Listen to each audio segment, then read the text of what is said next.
Este es el grupo número 3. Vamos a hablar de la lectura de, de lo sagrado y de los símbolos de Eugenio Trías. Entonces, lo que comienza diciendo el autor es como haciendo una separación muy puntual de lo que es lo santo y lo que es lo sagrado, diciendo que lo sagrado es lo que es tangible y lo que realiza como el ser humano y que se puede observar, mientras que lo santo es lo inalcanzable y a lo que se pretende llegar un poco. No sé si era algo relacionado con que el símbolo es como la manifestación tangible de algo sagrado.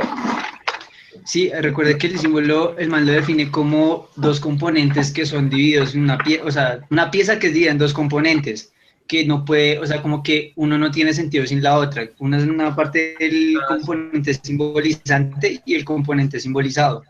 Sí, sí, y que puede en realidad ser, o sea, la parte del símbolo puede ser partida en diferentes, o sea, no solo en dos pedazos, sino en varias partes, pero que al juntarse es lo que conforman el significado pues de lo sagrado, ¿no? Es como esa unión entre el símbolo y lo sagrado, que el símbolo es como esa representación de aquello que ya es sagrado, ¿sí?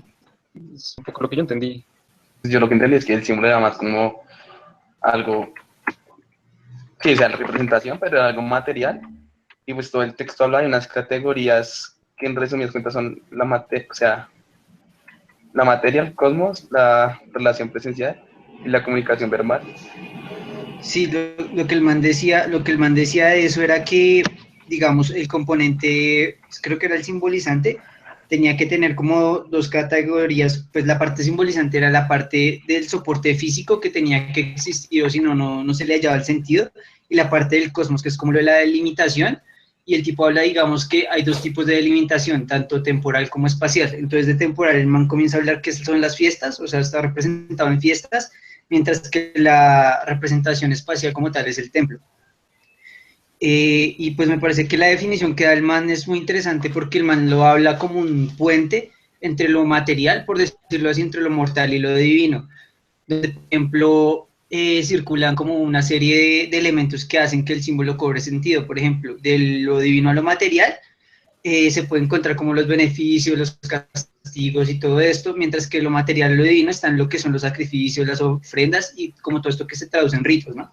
Que no me quedó muy clara ahí es pues la parte que dice el símbolo, o sea, que el símbolo, lo que usted está mencionando, el simbolizante, que es como esa categoría, que no entiendo muy bien si es, o sea, es la parte que dispone, pero el símbolo también lo menciona como algo sensible, no necesariamente algo tangible, si me hago entender, como por ejemplo el fuego, pues digamos que no es algo tangible como tal.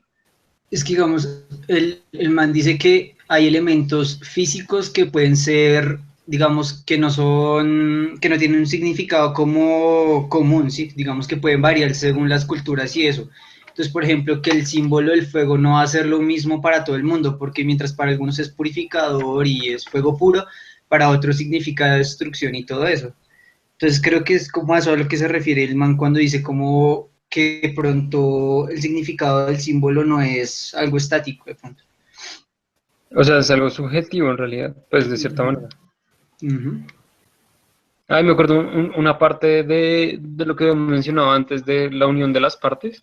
Ponía el ejemplo sobre, por ejemplo, la montaña, el árbol y el sol. Y que todo eso genera un sistema que lo convierte en algo sagrado. Y era algo así como esa unión de las partes. Son símbolos, pero que en su conjugación forman algo sagrado. Que en ese caso pues representaba la vida y etcétera. Pues a través del árbol y pues los elementos que le dan la vida. De hecho, yo le encontré relación en una parte de la lectura a una clase bueno, de arquetipos, en la que nos hablaba Fabio de como un límite entre lo terrestre y lo divino. Entonces, en una parte de la lectura el autor hablaba de como de que el símbolo era algo que conectaba dos partes, era como un convenio entre dos partes. Y también lo relacionaba como con las montañas y el cielo. Entonces, es como un traslapo que se hace entre lo terrestre y lo divino. Sí, exacto. Digamos que eso hace mucho referencia a lo del cosmos, a lo del orden que le da el ser humano o lo que le da una comunidad, dependiendo de lo que era lo de las fiestas y lo del espacio y lo del tiempo. Pero bueno, y si eso es lo simbólico, el símbolo, pues, ¿cuál es la parte sagrada? Es la que no es tan clara, pues. Pues voy a tomar como la última frase que dice que el acontecimiento simbólico convoca como las formas narrativas en cuanto al mito. Pues no sé, en muchos mitos como que eso, no sé cómo decirlo, que a partir de eso nace como toda una historia y eso es como el símbolo de esa historia, o sí, más o menos. Y en cuanto a las instituciones ceremoniales, como ya más hacia lo sagrado, pues como, como, sí, como esas ceremonias se vuelven como simbólicas en cuanto a que, digamos, de tal cultura, entonces tú ya conoces como, bueno, nosotros ya conocemos cómo se hacía tal cosa, y entonces eso se vuelve como un símbolo que representa a esa cultura, ¿sí? Más o menos.